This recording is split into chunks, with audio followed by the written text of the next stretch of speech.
Hello friends, welcome to my YouTube channel G K Infotuber. Friends, आज हम करने जा रहे हैं one liner question. Most important Indian writer जो फिक्शन लिखते हैं, अनीता देसाई जी, उनके बारे में हम बात करेंगे आज। और अनीता देसाई जी हैं, वो 1934 में मसूरी में उनका जन्म हुआ था और अभी भी वो ज़िंदा है और अमेरिका में वो रहते हैं। तो उनके बारे में हम काफ़ी क्वेश्चन हैं वो देखेंगे और इससे एक भी क्वेश्चन आपका बाहर नहीं जाएगा। तो सबसे पहले हम बात करते हैं, what is the full name of Anita Desai. Anita Desai का फुल नेम क्या था? तो इम्पोर्टेंट आपको याद रखना है, अनीता मजूमदार देसाई। कल मैंने अरुण कोलटकर का बताया था, बाल कृष्ण कोलटकर। इसी तरह से इनका नाम है अनीता मजूमदार देसाई। एक इनकी बेटी भी है जो नॉवलिस्ट है, किरण देसाई। उसके बाद में आता है, what is the name of Anita Desai's Booker prize winning novelist daughter. उन्हीं का ही जिक्र आ गया अगली लाइन में कि उनकी बेटी है जिन्होंने बुकर प्राइज़ जीता था, विनिंग है, और नॉवलिस्ट हैं वो भी, और उनका नाम क्या है? Kiran Desai. Who wrote the novel the zig zag way. अब इनके वर्क को आपको ध्यान में रखना है। द जिग जैग वे, ये सारे वर्क्स हैं वो इसके अंदर आ जाएंगे इनके। जिग जैग वे है वो किसने लिखा था? अनीता देसाई ने। जिग जैग वे किसने लिखा? अनीता देसाई ने।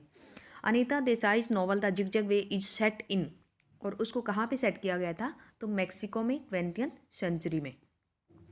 कहाँ पे? मैक्सिको में। Anita Desai published her first story at the age of. सबसे इंपॉर्टेंट क्वेश्चन कि अनीता देसाई ने अपनी पहली स्टोरी है वो कौन सी एज में, किस एज में पब्लिश की थी? ओनली 9 ईयर की एज में इन्होंने अपनी फर्स्ट स्टोरी है वो पब्लिश करवा दी थी। Anita Desai short story writer, novelist, children author and, उसके अलावा और ये क्या थी? Screen writer and professor. ये एक यूनिवर्सिटी में प्रोफेसर हैं और अभी भी शायद थोड़ा बहुत काम करते हैं। ये स्क्रीन राइटर और प्रोफेसर भी ये रही हैं। शॉर्ट स्टोरी राइटर, नॉवलिस्ट और चिल्ड्रन ऑथर, बच्चों के बारे में भी इन्होंने लिखा है। उसके बाद आता है, Anita Desai was a professor of humanity at. Humanities की प्रोफेसर रही है ये मैसाचुसेट्स इंस्टीट्यूट ऑफ टेक्नोलॉजी। इसका प्रोनाउंसिएशन मुझे अच्छे से नहीं आ रहा, तो ये आप ध्यान रख लेना, Institute of Technology. Who wrote the novel where shall we go this summer. ये नोवेल किसने लिखा? Where shall we go this summer, इस समर हम कहाँ जाएंगे? तो ये अनीता देसाई का है। एक जिगजैग वे आ गया और एक where shall we go this summer, Anita Desai. On whom did Anita Desai focus in her novel where shall we go this summer. किसके ऊपर ज़्यादा फोकस किया इन्होंने? सीता के ऊपर। सीता नाम का एक कैरेक्टर है, उसके ऊपर इन्होंने ज़्यादा फोकस किया है। What did Anita Desai receive for the best Indian feature film of 1971। तो इन्होंने क्या लिया, जीता था? रिसीव, इनको क्या रिसीव हुआ था बेस्ट इंडियन फीचर फिल्म 1971 में? The president's gold medal. The president's gold medal. As a writer Anita Desai has been short list for Booker prize.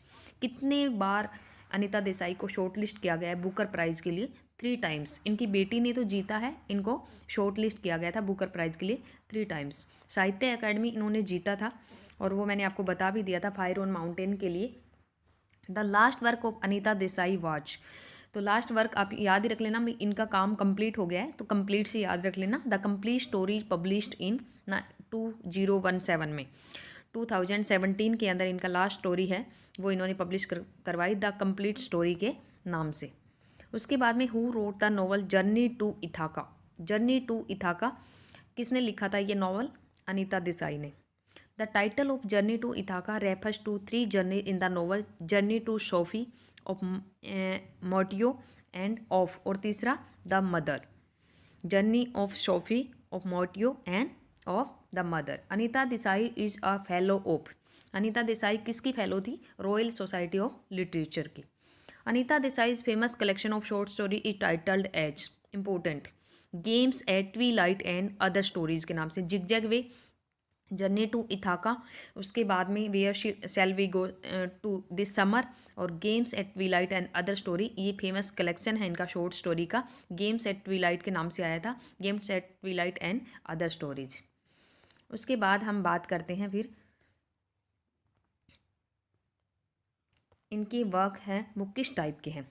तो in which of Anita Desai's novel does an innocent wife kill her husband. ऐसा कौन सा novel है अनीता देसाई का जिसमें एक जो वाइफ है वो अपने हस्बैंड को मार देती है पागलपन में, मतलब उसके दिमाग में एक सनक है। तो वो एक माया है गौतम की वाइफ। क्राई द पिकॉक नाम का एक इनका नॉवल है, बहुत अच्छा, 1963 में इन्होंने उसको लिखा था। तो माया है वो अपने हस्बैंड को मार देती है, क्योंकि किसी ज्योतिषी ने भविष्यवाणी की थी आपकी शादी के बाद, शादी के 4 साल बाद आपके पति की एक की डेथ हो जाएगी। तो वो इस सनक में रहती है और उसके बाद में अपने पति को एक दिन ऊपर लेके जाती है और बालकनी से धक्का दे देती है। तो वो क्राई द पिकॉक की है। Who believed in cry the peacock that love is without any ambition, without any desire. इसका आंसर क्या हुआ? गौतम। ऐसा कौन सोचता है कि लव है without any ambition, without any desire? तो ये गौतम सोचता है। Who is Toto in cry the peacock? Cry the peacock में टोटो कौन है? माया का डॉग है, पेट डॉग है उसका, उसका नाम है टोटो। माया है जो डैश माइंड। माया का कैसा माइंड है? न्यूरोटिक माइंड है, बिल्कुल जैसे एक टाइप से रहता है ना बंदा नशे में रहता है, उस टाइप का। The subjects of cry the peacock and where shall we go summer this summer are. इन दोनों का, क्राई द पिकॉक और where shall we go this summer, इन दोनों का सब्जेक्ट मैटर क्या है? The separation and operation of Indian women. The world I entered on marriage was completely uncomprehending of a life of literature. I continued to write but almost in secret without anyone observing me at work at my desk so as not to create an open conflict. Who said so? ऐसा किसने कहा था? तो ये अनीता देसाई की लाइनें हैं, ये आपको एज इट इज़ याद रखनी है। The world I entered on marriage was completely uncomprehending of a life of literature. उसके बाद में आता है who was the first novel of Anita Desai. तो यही था माया एंड गौतम वाला ही, cry the peacock. It was published in 1963। Who is the heroine of cry the peacock? Maya is a married to Gautam. उसके फादर थे और उनका ही एक फ्रेंड था ये एडवोकेट गौतम, उसी के साथ में मैरिज हो जाती है। This is the novel of psychological dilemma of its heroines inner psyche. Which novel? ऐसा कौन सा नॉवल है जिसमें उसका साइकोलॉजिकल डिलीमा, दुविधा में रहती है वो उसकी हीरोइन, और उसकी इनर जो आंतरिक जो मनोविज्ञान है उसका ऐसे ही रहता है। Which novel? ऐसा कौन सा नॉवल है? तो cry the peacock by Anita Desai. Which novel of Anita Desai is considered the first step in the direction of psychological fiction in Indian writing in English? तो ये कौन सा नॉवल है इनका? Cry the peacock. In cry the peacock Maya committed suicide by jumping from. बाद में ये खुद भी मर जाती है लास्ट में। द बालकनी, कहाँ से? बालकनी से जंप करके। The major action of novel cry the peacock takes place in. सबसे मेन जो एक्शन है वो इसके दिमाग में ही होता है इसका, क्योंकि वो इसकी जो एस्ट्रोलॉजर ने जो बताया था वो चीज़ें उसके दिमाग में चलती रहती है और उसी की वजह से ये सब होता है। तो माया के माइंड में ये सब चलता है, major action. In cry the peacock Gautam क्या है? गौतम है एक लॉयर है। When the novel cry the peacock start Maya is in the. Maya है वो कब है? जब नॉवल स्टार्ट होता है तो उसकी शादी का है वो 4था ईयर चल रहा है। Who exclaim to herself no one else loves me as my father does. क्योंकि इसके मदर की छोटी की डेथ हो गई थी, इसका भाई है वो फ़ॉरेन में रहता है, इसके फादर इसको बहुत प्यार करते हैं, लेकिन शादी इसके बहुत बड़े आदमी के साथ, मतलब बहुत एज में जो बहुत बड़ा है उसके साथ कर दे, अपनी एज के बंदे के साथ अपनी बेटी की शादी कर देते हैं। लेकिन इसके फादर ने इसका बहुत ध्यान रखा तो इसको बड़ा फील होता है बाद में। इसके हस्बैंड इतना ज़्यादा ध्यान देते नहीं है तो इसको ऐसा लगता है, इसलिए वो कहती है Maya in the novel cry the peacock no one else loves me. कहते मेरे फादर की तरह मुझे कोई प्यार नहीं कर सकता। Who blames Maya's father for spoiling her. कौन इसको स्पॉइल करने के लिए इसके फादर के ऊपर इल्ज़ाम लगाता है कि इन्होंने माया को है वो स्पॉइल कर दिया? तो गौतम, माया का जो हस्बैंड है ना, वही लगाता है। The novel fire on mountain, very very important, is praised for it's poetic symbolism. इसमें बहुत अच्छा है। यूज ऑफ साउंड्स इसमें भी बहुत अच्छी। ये तो इंपॉर्टेंट नहीं है क्वेश्चन इतना। विच, बस आपको ये याद रखना है, फायर ऑन माउंटेन के लिए साहित्य अकादमी इनको मिला था। Which novel brought Anita Desai international fame. ऐसा कौन सा इनका वर्क है या ऐसा कौन सा नॉवल है जो इनको अंतर्राष्ट्रीय ख्याति इनको मिली थी? Fire on the mountain. Who wrote the novel bye bye blackbird. Bye bye blackbird किसने लिखा? अनीता देसाई ने। The main character of this novel are Aditya and Dev. Which novel? Aditya और देव है वो कौन से इनके नॉवल के कैरेक्टर्स हैं बाय बाय ब्लैकबर्ड के? Aditya and Dev. What did Dev decide at the end of the novel bye bye blackbird? तो वो क्या करता है लास्ट में, क्या डिसाइड करता है? To stay in London. The story the farewell party by Anita Desai has been taken from. एक स्टोरी है, शॉर्ट स्टोरी का इनका कलेक्शन है वो, games at twilight and other story. तो इसके अंदर द फेयरवेल पार्टी है, ये इस नाम से एक स्टोरी है। तो ये इसके अंदर है गेम्स एट ट्विलाइट के अंदर। The farewell party by Anita Desai narrates the story of a middle class family. What are the themes of the artist of disappearance by Anita Desai? Loss and the artistic process, loss and the artistic protest, इसके अंदर ये theme दिखाया गया है। Who says about India? India is a curious palace that still preserve the past, religious and its history. No matter how modern India becomes, it is still very much an old country. तो ये कौन बोलता है? अनीता देसाई। एक शुरू में enter वाला था और एक ये। In 1980 Anita Desai was short listed for Booker prize for fiction for the novel. कौन से के लिए इनको शॉर्ट लिस्ट किया गया था? ये 3 बार शॉर्ट लिस्ट की गई थी, क्लियर लाइट ऑफ डे और आगे भी आ जाएंगे 2 और हैं वो। Anita Desai first autobiographical work कौन से हैं इनके? Clear Light of day. Which novel has Das family, Mishra family and हाइडर family? तो क्लियर लाइट ऑफ डे है, क्लियर लाइट ऑफ डे है, इसके अंदर 3 फैमिली है, दास फैमिली, मिश्रा फैमिली और Hyder family. What is the theme of Clear Light of Day? Importance of family. इसका क्या है? Importance of family. The central female character in Clear Light of a Day? Bhimdas. Bhimdas Clear Light of Day का main character है। Which novel is considered Anita Desai most successful work? Clear Light of Day. कौन सा है? Clear Light of Day. Who wrote fire on the mountain? ये आपको पता चल गया, अनीता देसाई ने लिखा है फायर ऑन माउंटेन। इसके लिए साहित्य अकेडमी इनको मिला। Anita Desai won Sahitya Akademi award for the novel fire on the mountain.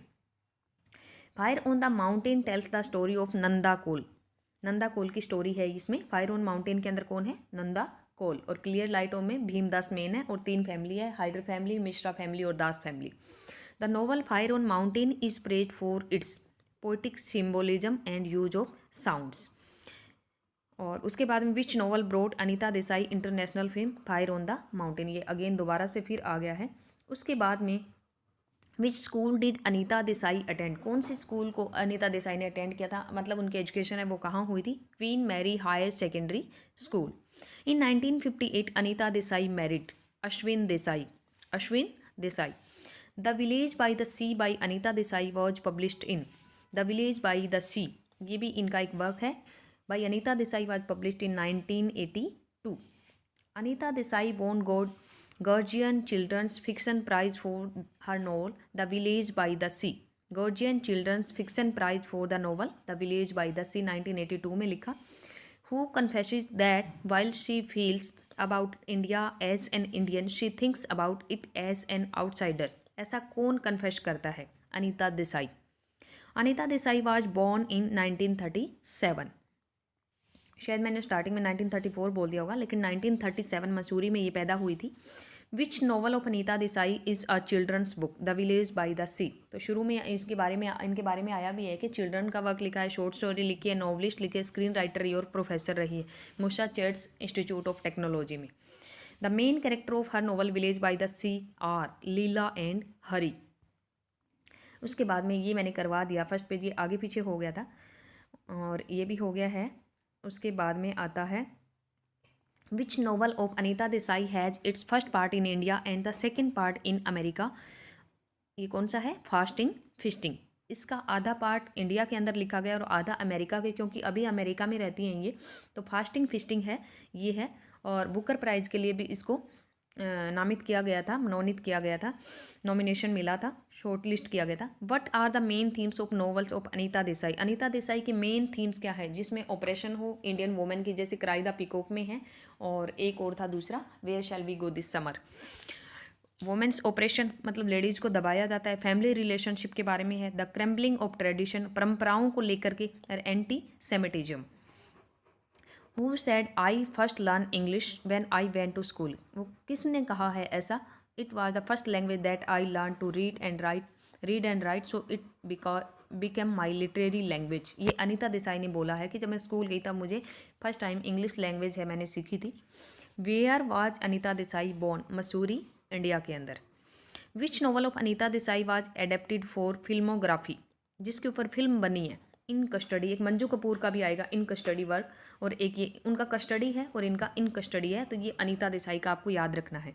The novel in custody by Anita Desai is about a Urdu poet in his decline days. एक उर्दू पोइट के बारे में है ये और इन कस्टडी, और वो अपने डिक्लाइन डेज के अंदर है।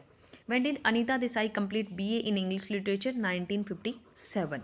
Anita Desai's mother was German and her father was Bengali. उनके फादर है वो बंगाली थे, क्योंकि ये देसाई नाम से आपको पता चलना चाहिए, देसाई ज़्यादातर बंगाल में मिलते हैं, तो इसलिए इनके फादर हैं वो बंगाली थे और इनकी मदर हैं वो जर्मन थी, और ये फ़िलहाल अमेरिका में रहती हैं।